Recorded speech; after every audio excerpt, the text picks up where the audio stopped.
मित्रांनो, मी डॉक्टर मिनलोक, ग्रंथालयीन व्यवस्थापनाची प्रोफेसर.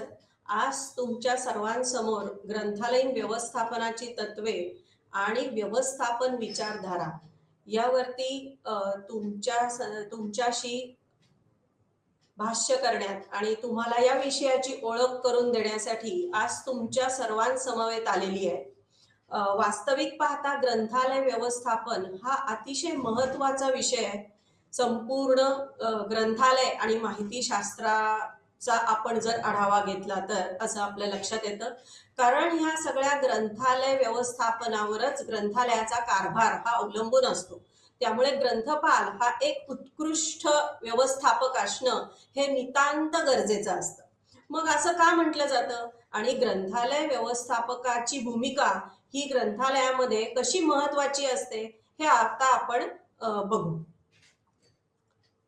सर्वप्रथम ग्रंथालयाची जी व्यवस्थापनाची तत्वे आहेत आणि व्यवस्थापकाची कार्य जी आहेत, म्हणजे मी जे तुम्हाला म्हटलं की ग्रंथालयीन व्यवस्थापकाची कार्य ही तितकीच महत्वाची असतात, कारण व्यवस्थापक म्हणून तुम्हाला काय कार्य करायचंय आणि कोणती भूमिका तुम्ही ग्रंथालयाच्या उत्कृष्ट व्यवस्थापनासाठी निभावणं गरजेचं आहे हे अत्यंत महत्वाचं आहे. आणि या दृष्टीने आपण वेगवेगळ्या विचार प्रणाली ज्या अस्तित्वात आलेल्या आहेत त्याचाही अनुषंगिक अभ्यास करणार आहोत. जी वेगवेगळी कार्य आहेत व्यवस्थापकाची त्याचा आधी आपण विचार करू. ग्रंथालयीन व्यवस्थापन हा विषय आपण व्यवस्थापन या मूळ विषयातून घेतलेला आहे.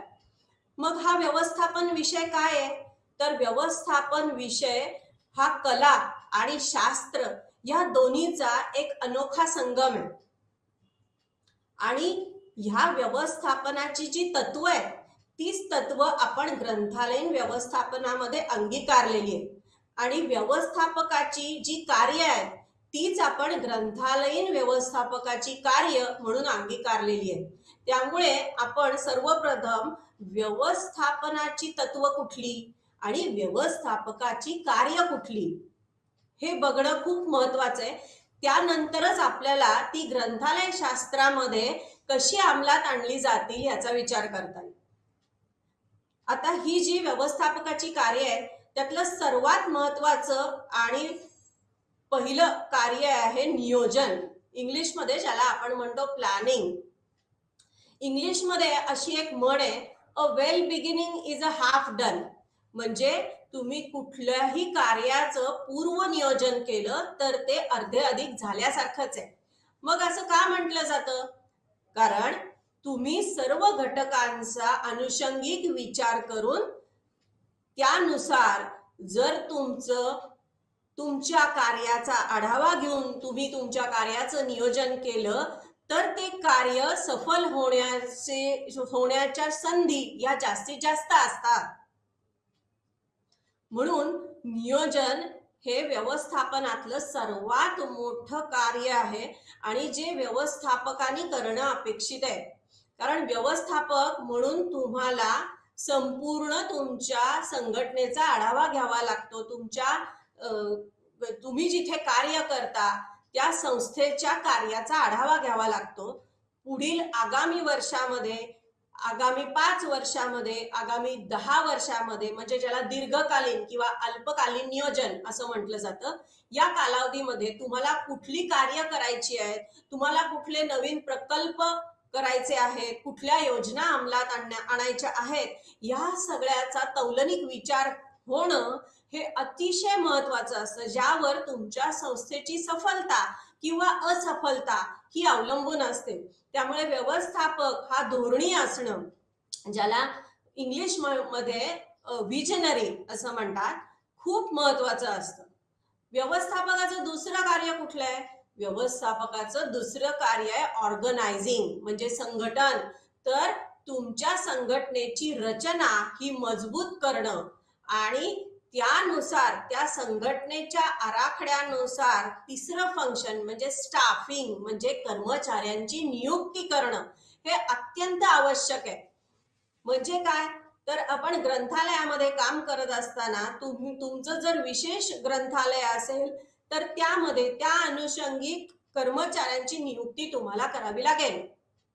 तुम्ही जर केमिकल लॅबोरेटरीच्या ग्रंथालयात काम करत असाल तर तिथे तुम्हाला BSc केमिस्ट्री झालेले लोक किंवा मनुष्यबळ तुम्हाला तिथे नियुक्त करावं लागतं. मग अशा प्रकारे स्पेशलायझेशन हे तुमच्या कर्मचाऱ्यांमध्ये असणं खूप महत्वाचं आहे. त्यामुळेच तुमची संघटना ही अतिशय मजबूत होईल आणि त्या कर्मचाऱ्यांकडे ते कौशल्य असेल. त्यामुळे तिसरं महत्वाचं कार्य हे आहे स्टाफिंग. आपलं चौथं कार्य कुठलं आहे व्यवस्थापकाचं? तर चौथं कार्य आहे डायरेक्टिंग, म्हणजे दिशा दर्शन, ज्याला आपण म्हणतो मार्गदर्शन. प्रत्येक व्यवस्थापक हा उत्कृष्ट मार्गदर्शक असावाच लागतो. जर तो उत्कृष्ट मार्गदर्शक नसेल तर काय होईल? उत्कृष्ट मार्गदर्शक जर नसेल तर तुमच्या कर्मचाऱ्यांना योग्य ते मार्गदर्शन मिळणार नाही आणि तुमचे कर्मचारी दिशाहीन होऊन भरकटत राहण्याची शक्यता जास्त आहे.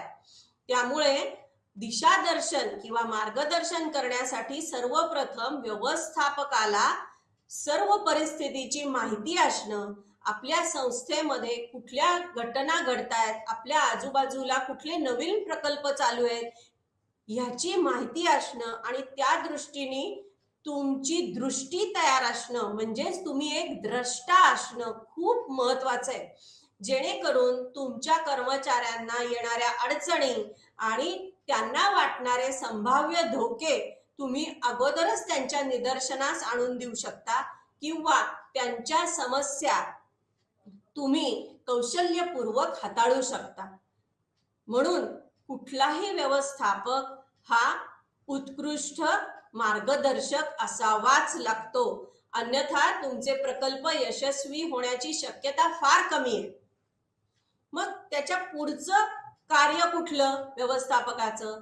त्याच्या पुढचं कार्य आहे समन्वय, इंग्लिश मध्ये ज्याला म्हटलं जातं coordination. Then what exactly this coordination means? म्हणजे समन्वय म्हणजे काय? समन्वय म्हणजे व्यवस्थापकांनी काय करणं अपेक्षित आहे? समन्वय म्हणजे एका सेक्शनचा ग्रंथालयाच्या दुसऱ्या सेक्शनशी असणारा समन्वय. ग्रंथालय ही एक प्रणाली आहे. प्रणालीचं वैशिष्ट्य काय असतं?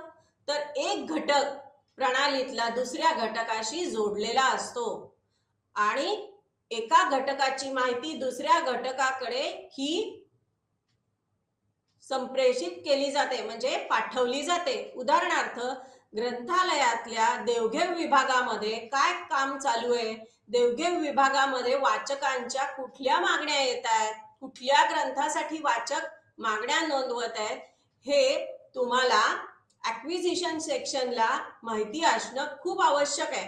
ते जर माहिती नसेल तर काय होईल? वाचकांच्या मागण्या तुम्हाला जिथे ग्रंथालय खरेदी चालते त्या खरेदी विभागामध्ये माहिती जर झाल्या नाहीत तर ग्रंथालयातील वाचकांना आवश्यक असणारे ग्रंथ, आवश्यक असणारे ऑनलाईन डेटाबेसेस, आवश्यक असणारी इलेक्ट्रॉनिक जर्नल्स ही उपलब्ध होऊ शकणार नाहीत. आणि पर्यायाने ऑनलाईन डेटाबेसेस मध्ये कुठले एलिमेंट्स आहेत, म्हणजे कुठले घटक आहेत, कुठली इलेक्ट्रॉनिक जर्नल्स, कुठली नियतकालिक उपलब्ध आहेत, हे माहिती होऊ शकणार नाही. म्हणून खरेदी विभाग आणि देवघेव विभाग हा ग्रंथालयातले जोडले जाणं अत्यंत आवश्यक आहे, ज्याला मराठीमध्ये म्हणतात समन्वय. मग हा समन्वय कोणी साधायचा आहे? हा समन्वय व्यवस्थापकांनी साधायचा आहे. म्हणजेच ग्रंथपालांनी या सर्व घटकांमध्ये समन्वय राहील असं पाहायचंय. हे सर्वप्रथम ग्रंथपालाचं एक महत्वाचं कार्य आहे. त्यानंतर ग्रंथपालाचं किंवा व्यवस्थापकाचं महत्वाचं कार्य आहे ते म्हणजे रिपोर्टिंग, म्हणजे अहवाल. याचा अर्थ काय? तर ग्रंथपाल किंवा व्यवस्थापकाच्या वरती जे अधिकारी वर्ग असतात त्या अधिकारी वर्गाला ग्रंथालय किंवा ग्रंथपाल हा जबाबदार असतो आणि तुम्ही त्यांना अहवाल देणं, ग्रंथालयामध्ये कुठल्या गोष्टी तुम्ही हाती घेतलेल्या आहेत, कुठले नवीन प्रकल्प हाती घेतलेले आहेत, वर्षामध्ये किती वाचक तुमच्याकडे येऊन गेलेल्या आहेत, आभासी माध्यमातून किती वाचकांनी भेटी दिलेल्या आहेत, तुमच्या वेबसाईट्सला किती वाचकांनी भेटी दिलेल्या आहेत, तुमच्या पुस्तकांना किती प्रतिसाद मिळतोय, ह्या सगळ्या गोष्टींचा अहवाल तुम्हाला द्यायचा आहे. तुम्हाला म्हणजेच व्यवस्थापकाला, अधिकाऱ्यांना द्यावा लागतो. त्यामुळे रिपोर्टिंग हे जे कार्य आहे म्हणजे अहवाल, हे अतिशय महत्वाचं कार्य आहे. या सगळ्या भूमिकांबरोबरच ही सुद्धा भूमिका व्यवस्थापकाला वठवायची आहे. आणि शेवटचं आणि खरं तर जे सर्वात पहिलं कार्य आहे ते म्हणजे बजेटिंग, ज्याला मराठीमध्ये आपण म्हणतो अर्थसंकल्प. तर तुम्हाला उपलब्ध असलेल्या निधीचा तुम्हाला विनियोग कसा करायचा आहे, अर्थसंकल्प नियोजन हे आपल्याला करावंच लागतं. त्यामुळे कुठल्याही व्यवस्थापकाने ह्याची दृष्टी ठेवायला पाहिजे. उपलब्ध असलेला निधी तुमच्याकडे किती आहे.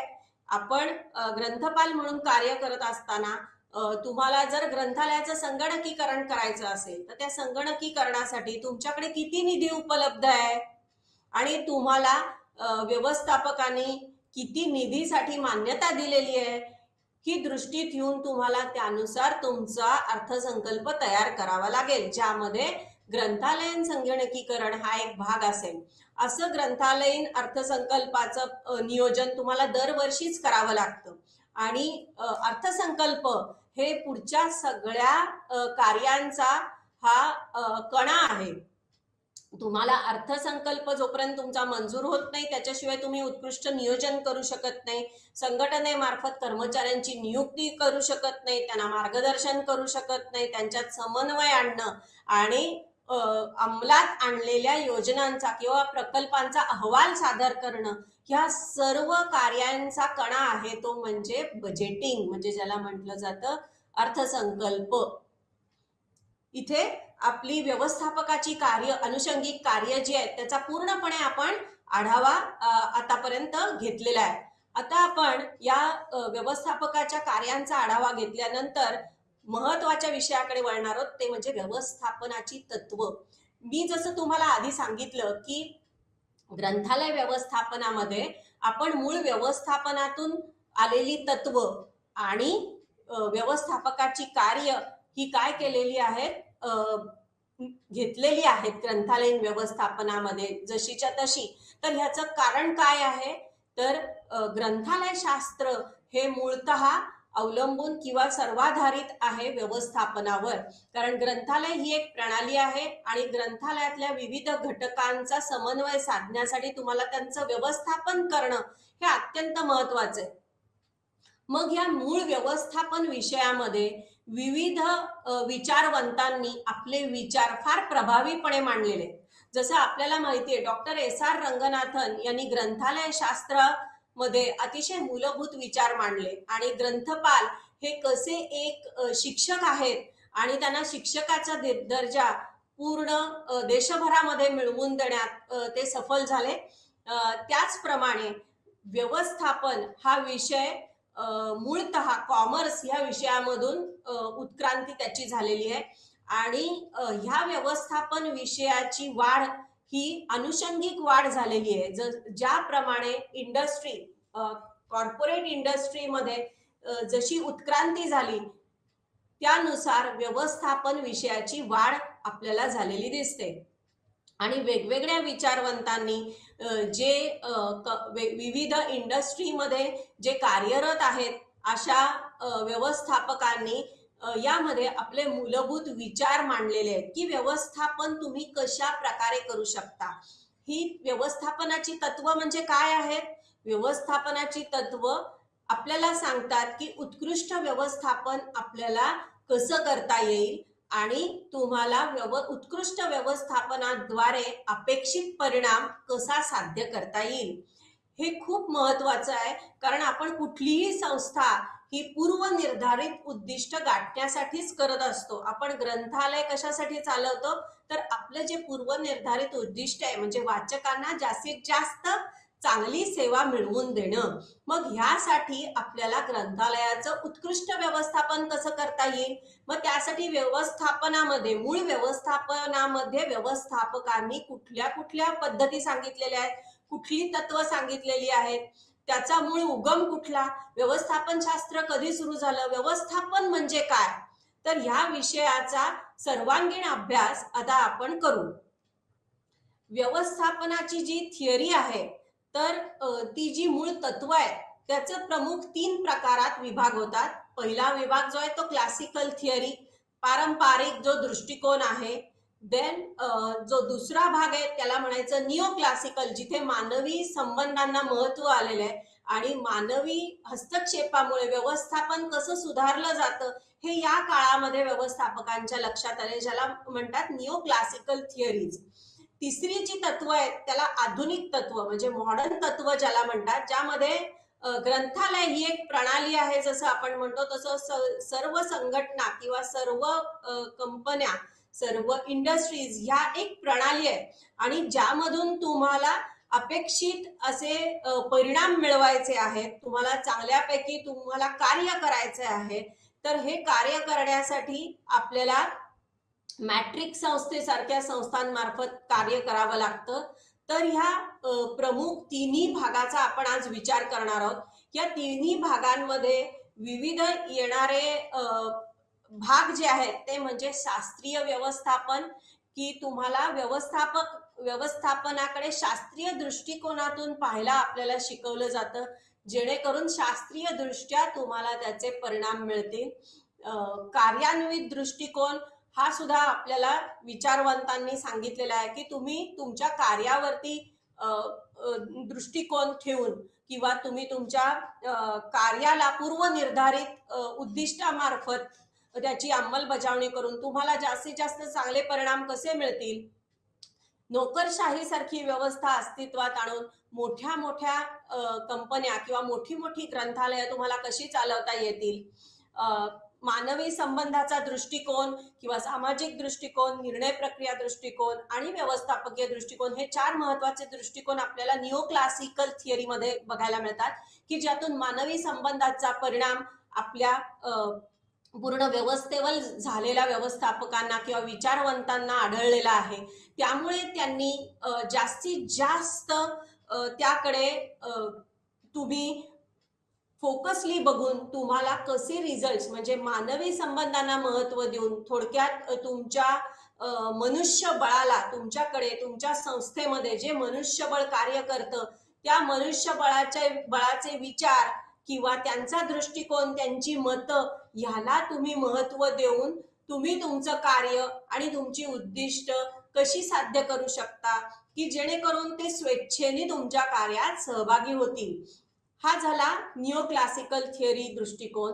तिसरा जो भाग आहे त्यातला तो म्हणजे आधुनिक तत्व. आपण सध्याच्या काळामध्ये जे व्यवस्थापन करतो, जे बघतो त्याला म्हणतात मॉडर्न थिअरी. याच्यामध्ये आपत्कालीन नियोजन, आपण कोरोनाच्या काळामध्ये सर्वांनी हे अनुभवलेलं आहे की हे आपत्कालीन नियोजन किती परिणामकारक असतं आणि किती तुम्हाला करावं लागतं. गेली 2-3 वर्ष आपण सर्वजण हा काळ अनुभवत होतो. आपत्कालीन व्यवस्थापनामध्ये ग्रंथालय तुम्ही कशी आधुनिक काळात सुद्धा चालू ठेवू शकता, ज्यामध्ये प्रामुख्याने आभासी माध्यमांद्वारे आपण हे व्यवस्थापन केलेलं आढळतं आपल्याला. त्यानंतर आपण एक तुमचं पूर्ण आयुष्य म्हणजे शिक्षणाचाच हे एक भाग आहे. सर्वजण आपण शिक्षणाच्या माध्यमातूनच आपली उत्क्रांती करत असतो आणि शिक्षणाच्या माध्यमातूनच आपण व्यवस्थापन दिवसेंदिवस चांगलं करण्याचा प्रयत्न करत असतो. हा ह्याकडे बघण्याचा दृष्टिकोन आहे. आणि सर्वप्रथम एक कुठलीही संस्था ही एक प्रणाली आहे की जी उपप्रणालींची बनलेली आहे आणि ह्या सगळ्या उपप्रणाली एकमेकांना जोडलेल्या आहेत, जेणेकरून प्रत्येक भाग हा दुसऱ्या भागाशी अतिशय परिणामकारकरित्या जोडलेला असेल, ज्यातून एका भागातली माहिती दुसऱ्या भागामध्ये जात असेल आणि सर्वजण हे पारदर्शकरित्या त्यामध्ये काम करत असतील. अशा प्रकारच्या व्यवस्थापनाची जी तत्व आहेत ती कशा प्रकारे त्याची उत्क्रांती झाली हेही आपण बघणार आहोत. त्याआधी आपण बघू की व्यवस्थापन म्हणजे काय. जसं मी तुम्हाला सांगितलं की व्यवस्थापन म्हणजे काय हे आपल्याला वेगवेगळ्या विचारवंतांनी सांगितलेलं आहे. आपण मराठीमध्ये व्यवस्थापन म्हणजे काय हे बघणारच आहोत. तत्पूर्वी आपण आधी बघू की इंग्लिश माध्यमातून आपण आधी त्याचा अभ्यास करणार आहोत. हे जे विचारवंत आहेत, फ्रेंच असेल किंवा तुमचा टेलर असेल, ह्या सगळ्यांनी, हे सगळे विचारवंत अमेरिकेमधून त्यांनी ह्या व्यवस्थापनाचे विचार किंवा व्यवस्थापन विषयक विचार मांडले. त्यामुळे आपण इंग्लिश मधून आधी त्यांचे विचार आणि त्यांच्या व्याख्या बघू. त्यानंतर मराठीमध्ये सुद्धा आपण ह्याची चर्चा करणार आहोत. मग व्यवस्थापन म्हणजे काय, तर व्यवस्थापन हा मूळता इटालियन वर्ड आहे आणि इटालियन वर्ड असून त्याचं मीनिंग काय आहे. It means to train the horses. पूर्वीच्या काळी घोडे ट्रेन करण्यासाठी, घोड्यांना प्रशिक्षण देणं असं ह्या मॅनेजमेंट शब्दाचा अर्थ होता, किंवा हाताळणी करणे कौशल्यपूर्वक, टू हँडल असाही त्याला दुसरा शब्द वापरला जायचा. मॅनेजर हा जो फ्रेंच वर्ड आहे मूळता, तो सर्वसाधारणपणे आपल्याला काय दर्शवतो. It indicates the act of leading and directing. whenever we are managing, what exactly we are doing, we are directing and we are leading. Leading is what? Leading is altogether additional function for a manager, or rather it must be imbibed. It is in the earlier period it was mentioned that the leaders are born, not made. But many times the people criticize that, and they proved that the qualities of leader can be imbibed. So everything should not be inborn, right? Few things like personality, these are inborn, but additional things which can be communication, it can be imbibed easily, or few styles of leadership can be imbibed easily. So this is the meaning of the word management. So we will see what exactly the management in the words of F.W. Taylor. जसं तुम्हाला माहिती आहे, F.W. Teller यांनी शास्त्रीय व्यवस्थापन म्हणजे काय आणि त्याचं महत्व काय हे पूर्व काळामध्ये आपल्याला सिद्ध केलेले पारंपरिक व्यवस्थापनाच्या शास्त्रामध्ये. तत्पूर्वी आपण ग्रंथालय शास्त्राची ग्लॉसरी आपल्याला काय सांगते. अमेरिकन लायब्ररी असोसिएशनची जी ग्लॉसरी आहे व्यवस्थापन शास्त्राची, ती आपल्याला व्यवस्थापन म्हणजे काय याची व्याख्या सांगते. तर त्याच्यामध्ये आपल्याला काय लिहिलेलं आहे. Management define as the process of coordinating the total resources of an organisation towards the accomplishment of the desired goals. So please focus on the words desired goals. So management indicates that whenever we are in the process of managing, you must have desired goal. A goal must be pre-decided. Without deciding your goal, we cannot manage. So pre-decided goal is important. Second thing, it is a process of coordination. Coordination of what? Total resources of the organization. What type of resources we are witnessing in the organization? There are human resources, there are financial resources, there are infrastructural resources. So these types of resources you have to coordinate for getting the desired goal. The goal which is pre-decided by your management, by your policy makers. As a manager, it is your job to accomplish, and you have to accomplish through the execution of a group, right? Because you are the leader of that group, and it is your duty to plan for them, to plan your team, to do staffing for them, organize for them. You have to direct, and even you have to control them. Controlling is very important function. Even Fayol also stressed the importance on controlling. What to control? Control the duties of others who are working with you, and to control the work done by others. That doesn't mean that you should not do anything. A manager is supposed to perform the duties along with the others. as a team member. Even though you are a leader, you are a team member, and you should create the sense of belongingness among your team members. So get along with others is the duty of manager, to work along with them, even to guide them, to direct them. So this is the meaning of ALA glossary definition of management. Now we will move towards the second definition, which is introduced by F.W. Taylor. What is the meaning of management in the words of Taylor? Taylor says that it is an art. म्हणजे व्यवस्थापन ही एक कला आहे असं टेलरना वाटतं. असं teller का म्हणतात? कारण इतरांकडून कार्य करून घेणं ही खूप मोठी कला आहे. हे खूप सोपं नाही, हे खूप अवघड आहे. कारण प्रत्येक माणूस हा त्याच्या विचारशक्तीनुसार निर्णय घेत असतो. तुम्ही कितीही वेळेला व्यवस्थापक म्हणून सांगितलं तरी किती त्यातलं ऐकायचं आणि त्यातलं त्याला ऐकायला लावायचं हे जरी तो मनाने ठरवत असला तरी हे तुमचं स्किल आहे. जेव्हा एखादी गोष्ट स्किल म्हणजे कौशल्य म्हणून येते तेव्हा आपण त्याला कलेमध्ये टाकतो.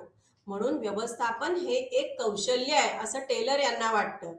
आणि त्याचबरोबर व्यवस्थापकाचं किंवा व्यवस्थापनाचं हेही कार्य आहे की तुमच्याकडे असणारे कर्मचारी ते कार्य चांगल्यात चांगल्या प्रकारे करत आहेत किंवा नाही. It is done in the best possible manner or what or not. So that is related to controlling. त्यालाच म्हणायचं नियंत्रण ठेवणं, जेणेकरून ते जास्तीत जास्त चांगल्या प्रकारे कार्य करू शकतील. तिसरी जी व्याख्या आहे ती फेयॉल यांनी आपल्याला सांगितलेली आहे. याच्यामध्ये फेयॉल म्हणतात तुम्हाला फोरकास्ट करायचंय, प्लॅन करायचंय, ऑर्गनाइज करायचंय, कोऑर्डिनेट करायचंय आणि तुम्हाला कंट्रोलही करायचं आहे. याच्यामध्ये फोरकास्टिंग हा एक नवीन शब्द आपण बघतोय. फोरकास्टिंग म्हणजे ज्याला म्हणतात ज्याच्यावर आधारित असतं premising. Premising and forecasting these two are very related with each other. म्हणजेच व्यवस्थापकाला ती दृष्टी पाहिजे, व्यवस्थापक हा द्रष्टा पाहिजे, जेणेकरून तुम्हाला संपूर्ण संस्थेचं व्यवस्थापन उत्कृष्टपणे करता येईल. मॅकफारलँड यांनी आपल्याला सांगितलेलं आहे की व्यवस्थापन प्रोसेसमध्ये तुम्हाला मेंटेन करायचंय. म्हणजे काय तुम्हाला करायचंय? तुमच्या संस्थेचा दर्जा आहे तो टिकवायला तुम्हाला अतिशय प्रयत्न करावे लागतील. आणि ते तुम्ही कसे करायचे? Through coordinated and cooperative human efforts. तुम्हाला मानवी तुमच्याकडे जे मनुष्यबळ आहे त्याचं सहकार्य व्यवस्थापकाला मिळणं फार महत्वाचं असतं. या व्याख्यानंतर तुम्हाला इव्हान्स सांगतात की तुम्हाला डायरेक्ट आणि कंट्रोल करायचे. ह्यामध्ये सुद्धा तुम्हाला तोच भाग अपेक्षित आहे. मॅरी फॉलेट यांनी सुद्धा आपल्याला तेच सांगितलंय की व्यवस्थापन ही एक कला आहे. जॉन मी तुम्हाला काय म्हणतात? जॉन मी म्हणतात की व्यवस्थापनामुळे तुम्हाला काय मिळतं? मॅक्झिमम प्रॉस्पेरिटी आणि हॅपीनेस, आनंद. एम्प्लॉई आणि एम्प्लॉयर म्हणजे तुम्हाला नेमणारा म्हणजे व्यवस्थापन आणि एम्प्लॉयर कर्मचारी या दोघांनाही आनंद मिळवून देणारं माध्यम किंवा आनंद मिळवून देणारं व्यवस्थापन हा एक महत्वाचा घटक आहे किंवा व्यवस्थापन हे एक महत्वाचं अंग आहे. मराठीमध्ये जर आपण बघितलं तर टेलर काय म्हणतात? शास्त्रीय व्यवस्थापनाच्या बाबतीत टेलर यांनी काय सांगितलंय? पूर्वनिर्धारित उद्दिष्ट साध्य करण्यासाठी अपेक्षितरित्या कर्मचाऱ्यांकडून कार्य करून घेण्यासाठी नियंत्रण करणारी शक्ती म्हणजेच व्यवस्थापन होय. म्हणजेच काय? तर कुठलं काम कोणी करायचं आणि ते अधिक चांगल्या प्रकारे कसं करता येईल आणि ते कमीत कमी खर्चात कसं होईल. आपल्याला कमीत कमी खर्चामध्ये ज्याला म्हणायचं आपण उत्कृष्ट परिणामकारकता साधणं, तेच कार्य तुम्ही कमीत कमी खर्चात केलं आणि एखादं कार्य तुम्ही खूप खर्च करून केलं तेच कार्य, तर कमीत कमी खर्चात जास्तीत जास्त चांगलं कार्य करणाऱ्याला आपण म्हणतो उत्कृष्ट व्यवस्थापक. तर ह्या गोष्टी आपल्याला अंमलात आणाव्या लागतील. टेलर यांनी शास्त्रीय व्यवस्थापन ही संकल्पना सर्वप्रथम अस्तित्वात आणली 1911 साली. की आजही आपण ही तत्व ग्रंथालय शास्त्रामध्ये आणि इव्हन इंडस्ट्रीमध्येही वापरतो. व्यवस्थापनाचा वापर हा एक डिसिप्लिन म्हणूनही केला जातो. व्यवस्थापन ही जी टर्म आहे, ही जी संज्ञा आहे, व्यवस्थापन एक संज्ञा म्हणून कुठे कुठे वापरली जाते? व्यवस्थापन ही एक संज्ञा म्हणून आपण एक विषयांतर्गत व्यवस्थापन म्हणून वापरतो की एक नवीन रित्या उत्क्रांती झालेला विषय आजही व्यवस्थापनामध्ये आपल्याकडे MBA इग्नू सारख्या आपल्या चांगल्या युनिव्हर्सिटीमध्ये व्यवस्थापन हे एक नाऊन म्हणूनही आपण वापरतो, नाम म्हणून त्याचा वापर करतो आणि एक प्रक्रिया म्हणजे तुम्हाला जी पोडस्कॉर्ब नावाची आपण संकल्पना उद्धृत केली ग्रंथालय व्यवस्थापकाची कार्य, त्यामध्ये व्यवस्थापनाकडे आपण एक प्रक्रिया म्हणून पाहिलेलं आहे. मग ह्या व्यवस्थापनाला कून्झ आणि ओडोनिल काय म्हणतात? 1961 साली कून्झ आणि ओडोनिल यांनी व्यवस्थापनाबाबत काही विचार मांडले. त्यात ते म्हणतात व्यवस्थापन हे काय आहे? विचारांचं जंगल आहे. कारण ह्यात अनेक विचारवंत आहेत ज्यांनी स्वतःचे विचार मांडलेले आहेत. तर व्यवस्थापन हा वेगवेगळ्या विचारधारांनी बनलेला आहे की तुम्ही व्यवस्थापन उत्कृष्टपणे कसं करावं. So it is known as management theory jungle, right? So there are various approaches. मी ज्या तुम्हाला म्हटलं वेगवेगळ्या विचारधारा, ज्याला म्हणायचं व्यवस्थापन विषयक दृष्टिकोन. तर हे दृष्टिकोन कशा प्रकारे असतात? हे दृष्टिकोन हे अनेक प्रकारे असतात. पण तत्पूर्वी ह्या दृष्टिकोनांकडे जाण्यापूर्वी आपण व्यवस्थापनाची वैशिष्ट्य कुठली म्हणजे त्याची फीचर्स कुठली ते आधी आपण बघू, म्हणजे आपल्याला त्याच्या विचारधारा नीट समजावून घेता येतील. मग हे व्यवस्थापन कसं आहे? व्यवस्थापन हे सतत चालणार आहे, अखंड चालणारी प्रक्रिया आहे, ज्याला इंग्लिशमध्ये आपण म्हणतो कंटिन्युअस प्रोसेस, अखंडित प्रक्रिया आहे की ज्याचा कधीही शेवट होत नाही. पोडस्कॉर्ब ही जी कार्य आहेत ही अखंडित चालतात. एखाद्या गोष्टीचं नियोजन करून तुम्ही ते मध्येच थांबवू शकत नाही. ऑर्गनायझिंग संघटन मध्येच थांबवता येत नाही. सो ही अखंडित चालणारी प्रक्रिया आहे. व्यवस्थापनाचं दुसरं वैशिष्ट्य काय आहे की ते सर्वप्रथम इतरांकडून करून घेतलं जातं. इतरांकडून करून घेण्याचं कौशल्य असणारी ही प्रक्रिया आहे. व्यवस्थापन हे रिझल्ट ओरिएंटेड आहे. आपल्याला तिसरं वैशिष्ट्य व्यवस्थापनाचं सांगावं लागेल की व्यवस्थापन हे कशावरती फोकस आहे. व्यवस्थापनाचं उद्दिष्ट काय? तर तुम्हाला त्याचा शेवट मिळवणं, म्हणजेच काय, पूर्वनिर्धारित उद्दिष्ट साध्य करणं. ध्येयाशिवाय व्यवस्थापन कधीही केलं जात नाही. व्यवस्थापनाचं चौथं वैशिष्ट्य काय आहे? व्यवस्थापनाला अनेक अंग असतात, म्हणजे मल्टीडिसिप्लिनरी. व्यवस्थापनामध्ये तुम्हाला मानसशास्त्र मिळेल, व्यवस्थापनामध्ये तुम्हाला अर्थशास्त्र मिळेल, व्यवस्थापनामध्ये तुम्हाला मानवी साधनांचं व्यवस्थापन मिळेल. त्यामुळे व्यवस्थापन हे अनेक अंगांनी व्यापलेलं आहे. अनेक विषयांना मल्टीडिसिप्लिनरी, विविध विषयांना अंतर्भूत करणारं हे व्यवस्थापन शास्त्र आहे. व्यवस्थापन हे शास्त्रच आहे कारण ते वेगवेगळ्या तत्वांवर आधारित आहे, वेगवेगळ्या विचारधारांवर आधारित आहे. त्याचप्रमाणे ती एक कलाही आहे कारण दुसऱ्याकडून कार्य करून घेण्याची कला म्हणजेच तुम्हाला त्याच्यामध्ये आर्ट म्हणजे कला आहे, त्याचप्रमाणे शास्त्रही आहे. व्यवस्थापन पाचवं आपल्याला सांगितलं जातं की ही ग्रुप ऍक्टिव्हिटी आहे, म्हणजे गट प्रक्रिया आहे, एकाने करायचं कार्य नाही. त्याच्यानंतर हे परिस्थितीजन्य आहे, म्हणजे सिच्युएशनल आहे. तुम्हाला आलेल्या परिस्थितीला तोंड देण्यासाठी व्यवस्थापक आणि व्यवस्थापनच करावं लागतं. हे कुणाचाही अधिकार नाही, मालकी हक्क नाही की व्यवस्थापनाची विचारधारा कुठलाही व्यवस्थापक कुठल्याही ठिकाणी अंमलात आणू शकतो. सगळ्यांना सामावलं जाणारं हे व्यवस्थापनाचं अंग आहे. ते मोजता येत नाही, इंटँजिबल आहे, पण व्यवस्थापनाचा परिणाम हा तुम्हाला दिसतो.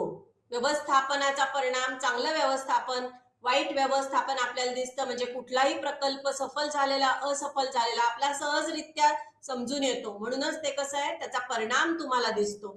जसं क्वालिटी म्हणजे गुणवत्ता ही आपल्याला दिसत नाही, आपल्याला समजते. प्रथम क्रमांकाचा विद्यार्थी आला, तुम्ही जेव्हा त्याच्याशी बोलता, तुम्हाला बोलताना त्याच्यामधली बुद्धिमत्ता जाणवते, त्याला म्हणतात परिणामकारकता. आणि त्याचं मोजमाप हे कसं असतं, इंटँजिबल आहे, म्हणजे मोजमाप तुम्हाला दिसू शकत नाही फिजिकली, म्हणजे त्याला आकारमान नाही, पण तुम्हाला ते दिसू शकतं, त्याचा परिणाम तुम्हाला मोजता येतो. 13वं जे फीचर आहे व्यवस्थापनाचं वैशिष्ट्य ते म्हणजे प्रोफेशनल अप्रोच आहे. व्यवस्थापक हा कसा असावा तर प्रोफेशनल असावा. नेहमी कुठल्याही कामाच्या ठिकाणी आपल्याला प्रोफेशनल राहूनच कार्य करायचं आहे. आणि आपल्या प्रोफेशनल राहून म्हणजे काय तर आपल्या ज्या निष्ठा आहेत त्या कार्याप्रती वाहिलेल्या आहेत, म्हणून आपण कसे आहोत प्रोफेशनल आहोत, त्या कार्याशी निगडीत आहोत, कार्याला बांधील आहोत. शेवटचं जे व्यवस्थापनाचं फीचर आहे ते म्हणजे डायनॅमिक इन नेचर. व्यवस्थापन हे कसं आहे, व्यवस्थापन हे अतिशय गतिमान असणं महत्वाचं आहे. व्यवस्थापन हे गतिमान नसेल तर त्याला अर्थ राहणार नाही. एका ठिकाणी थांबलेलं व्यवस्थापन तुम्हाला सफल योजना देऊ शकत नाही. ही झाली व्यवस्थापनाची वेगवेगळी वैशिष्ट्य. आपण व्यवस्थापनाच्या आता तत्वांकडे आणि वेगवेगळ्या ज्या विचारधारा आहेत त्याकडे वळू. तर हा जो दृष्टिकोन आहे, मी जो तुम्हाला सांगितलं की कुंज आणि ओडोनिल यांनी व्यवस्थापकीय जंगल म्हणजे मॅनेजमेंट थिअरी जंगल म्हणून ते उद्धृत केलेलं आहे. आणि सायन्स म्हणजे शास्त्र ह्या विषयाचा आधार घेऊन व्यवस्थापनाला जास्तीत जास्त शास्त्रीय दृष्टिकोनात कसं बसवता येईल यासाठी हे प्रयत्न केलेले आपल्याला आढळतात. मग मी जे तुम्हाला सांगितलं त्याची क्रोनॉलॉजिकल डेव्हलपमेंट तुम्हाला ह्या तक्त्यामधून दिसते.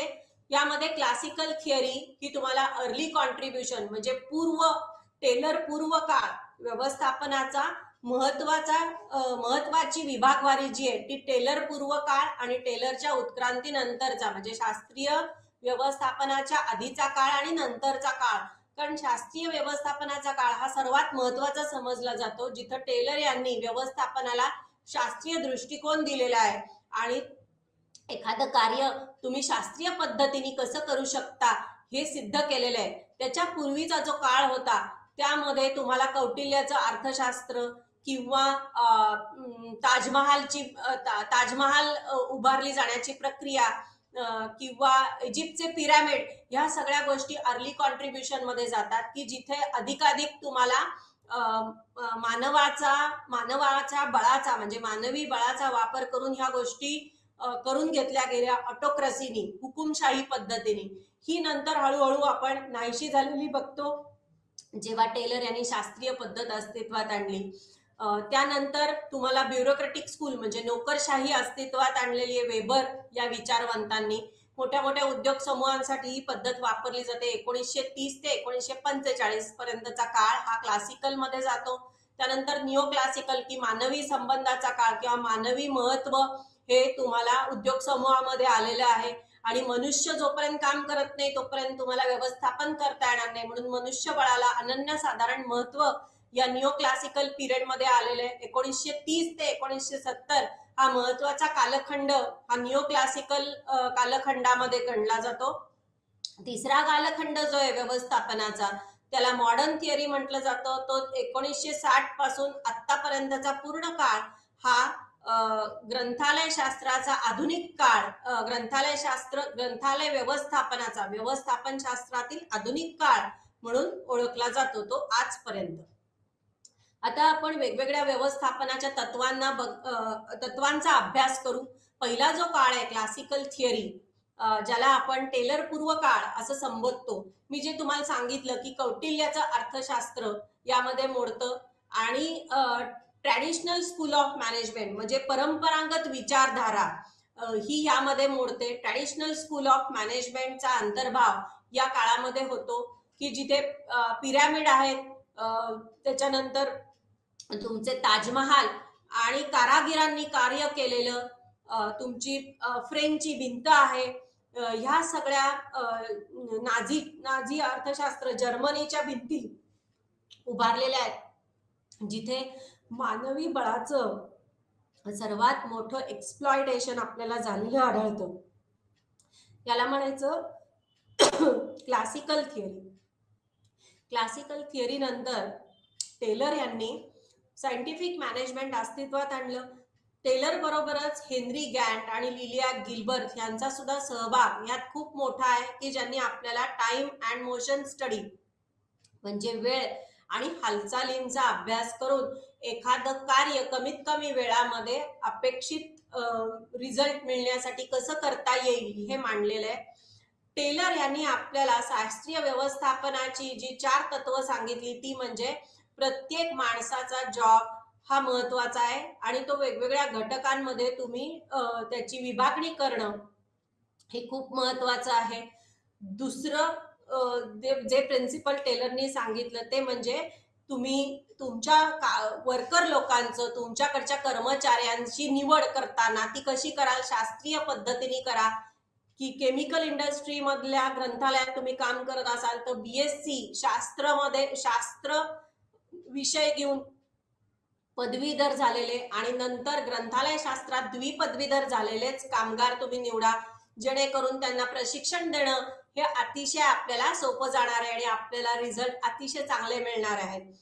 त्याचबरोबर तुमचं सहकार्य एकमेकांशी कसं असायला पाहिजे, टेलर यांनी सांगितलं अतिशय सौहार्दपूर्ण संबंध असणं खूप महत्वाचं आहे, जेणेकरून आपण व्यवस्थापन खूप चांगल्या पद्धतीने करू शकतो. तुमच्या कर्मचाऱ्यांच्या कामाची काय करा, वर्गवारी करा, विभागणी करा, म्हणजे तुमचं संपूर्ण कार्य जे विभागाचं त्याचे परिणाम तुम्हाला जास्तीत जास्त चांगले होईल, जेणेकरून कार्याची विभागणी केल्यामुळे प्रत्येक जण आपलं कार्य नियोजित कार्य अतिशय चांगल्या पद्धतीने करू शकेल. हे महत्वाचे विचार सर्वप्रथम टेलर यांनी मांडले आणि शास्त्रीय आधार व्यवस्थापनाला प्रदान केला. मी जसं तुम्हाला सांगितलं की टेलर यांचा कार्यकाळ 56 ते 1915 हा गणला जातो आणि त्यांचा जो प्रमुख कन्सर्न म्हणजे टेलर यांनी सर्वात महत्वाचे विचार यांचे कुठले होते, तर तुमचं उद्दिष्ट काय आहे की तुमची प्रॉडक्टिव्हिटी म्हणजे तुमचं उत्पादन वाढवणं, याच्यासाठी टेलर यांनी प्रयत्न केलेले आहेत आणि उत्पादन वाढण्यासाठी तुम्ही शास्त्रीय पद्धतीने व्यवस्थापन संस्थांमध्ये कसं करू शकता आणि जास्तीत चांगले परिणाम कसे मिळवू शकता हे टेलर यांनी तुम्हाला उद्धृत केलेलं आहे. त्याच्यासाठी तुम्हाला संस्थेमध्ये हार्मनी आणि सहकार, कोऑपरेशन ज्याला मराठीमध्ये आपण म्हणतो सहकार, एकमेकांना सहकार करणं हे अतिशय महत्वाचं आहे. मग या टेलर यांचं महत्वाचं कॉन्ट्रीब्युशन किंवा टेलर यांचा महत्वाचा सहभाग कुठे आहे आपल्याला आढळतो, तर टेलर यांनी सांगितलं विभेदात्मक कार्य मजुरी दर द्या, म्हणजे जो जसं कार्य करेल तेवढाच त्याला मजुरी दर द्या, अन्यथा त्याला मजुरी दर कमी द्या, जसं कार्य तसा मजुरी दर. हे सगळ्यात महत्वाचं टेलर यांनी सांगितलेलं तत्व आहे, जेणेकरून तुमच्या कामगारांच्या कार्यपद्धतीत सुधारणा होऊ शकेल. जॉब अनालिसिस म्हणूनच तुमच्या कर्मचाऱ्यांच्या कार्याचं विश्लेषण करा. एखादं कार्य कर्मचारी किती वेळात करतात आणि त्यांच्या कार्याला तुम्ही किती मजुरी दर देता हे खूप महत्वाचं आहे, जेणेकरून आपल्या कार्यामध्ये सुधारणा होईल. शास्त्रीय पद्धतीने निवड करा, जेणेकरून जास्तीत जास्त तुमच्याकडून इकॉनॉमी साधली जाईल, अर्थशास्त्र उत्तम प्रकारे तुमच्याकडून सांभाळलं जाईल. तुमच्या कर्मचाऱ्यांना रिवॉर्ड्स द्या, म्हणजे त्यांना बक्षिसं द्या, त्यांचा जास्तीत जास्त कार्य सुधारण्यासाठी त्यांना प्रोत्साहित करा, त्यांना चांगलं जे चांगलं कार्य करतात त्यांना चांगल्या पद्धतीने पेमेंट म्हणजे त्यांना चांगला पगार द्या, त्यांना प्रमोशन्स द्या, म्हणजे जास्तीत जास्त त्यांच्या कार्यामध्ये सुधारणा होईल, म्हणजे पदोन्नती द्या, मराठीमध्ये प्रमोशनला म्हणतात पदोन्नती, तर त्यांना पदोन्नती द्या. अशा गोष्टी टेलर यांनी उद्धृत केलेल्या आपल्याला आढळतात. मग ह्याच्यानंतर जी फंडामेंटल प्रिन्सिपल्स म्हणजे मूलभूत तत्व कुठली या शास्त्रीय व्यवस्थापनाची, तर टेलर यांनी सांगितलं की कुठलीही गोष्ट रूल थंब नाही, म्हणजे कुठलीही गोष्ट पूर्वानुभावावरून तशीच्या तशी करायला प्रयत्न करू नका. So you cannot think about replacing rule of thumb method. Obtaining harmony, जास्तीत जास्त सौहार्दपूर्ण कार्य करण्याचा प्रयत्न करा. तुमच्या कर्मचाऱ्यांबरोबर सहकार्याने वागा. कोऑपरेशन मराठीमध्ये इंग्लिशमध्ये आपण ज्याला म्हणतो, तर सहकार हा ज्याला मराठीमध्ये शब्द आहे. जास्तीत जास्त तुमचा कार्याचा रेट मिळवण्यासाठी प्रयत्न करा. जास्तीत जास्त चांगले रिझल्ट कामाचे मिळण्यासाठी प्रयत्न करा आणि त्यामुळे तुमच्या कार्याचा रिझल्ट चांगला आला तर काय होईल, परिणामी संस्थेला चांगले परिणाम मिळतील, चांगले रिझल्ट मिळतील आणि जेवढी जास्त भरभराट तुमच्या संस्थेची होईल तेवढीच तुमचीही होईल. कारण संस्थेची भरभराट म्हणजेच कर्मचाऱ्यांची भरभराट हे तुमच्या कर्मचाऱ्यांना समजणं अतिशय महत्वाचं आहे. हे टेलर यांनी उद्धृत केलेले आहे.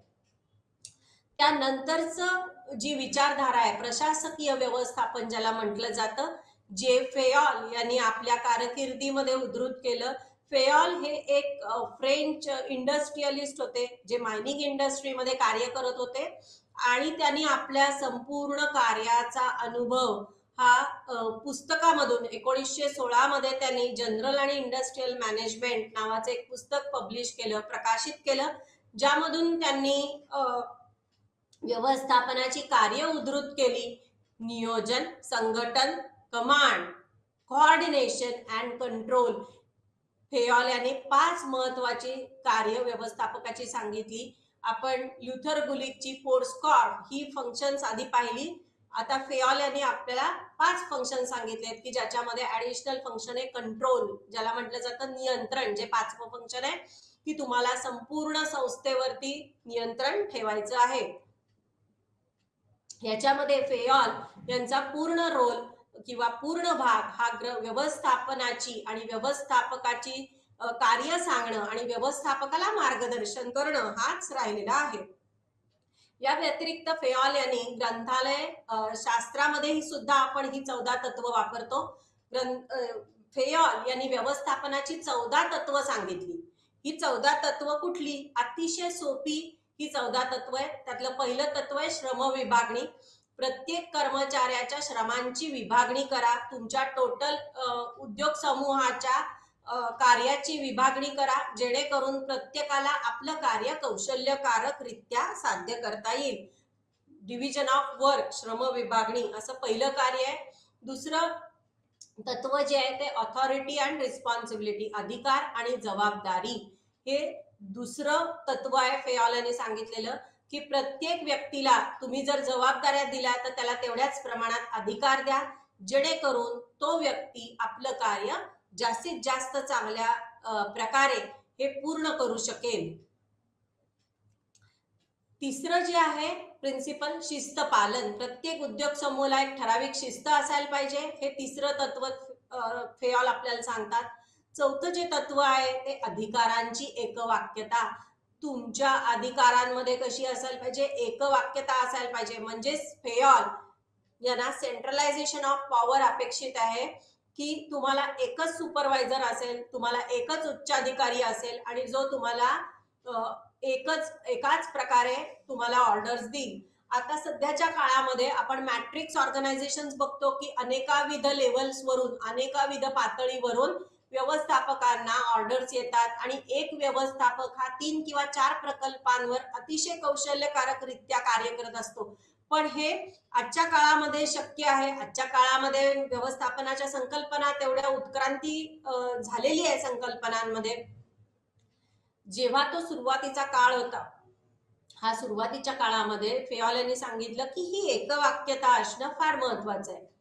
इवन फेयॉल म्हणतात निर्देशनात सुद्धा तुमच्या एकवाक्यता पाहिजे. म्हणजे एक हेड एक प्लॅन, तुमचा एकच नियोजन प्रकल्प पाहिजे आणि तुमच्याकडे एकच अधिकारी पाहिजे.